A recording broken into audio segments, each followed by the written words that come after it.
Jobs and occupations. Teacher Aslin Fierro.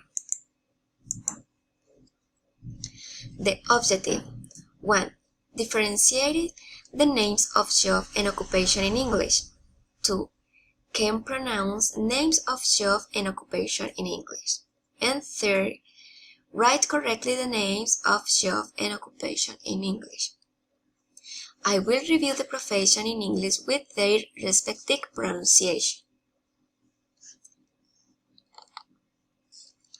Different photos of people will be shown for the students to verbally express their occupations. Then, I will do an activity and encourage all the students to participate. In a bag there will be the last 13 images with professions, occupations, or jobs. Students will stand in a circle and shoot a ball quickly. When I say stop, the young man who has the ball in his hands will take an image that is inside the bag and will have to form a sentence in English that contains the image illustrated on the paper.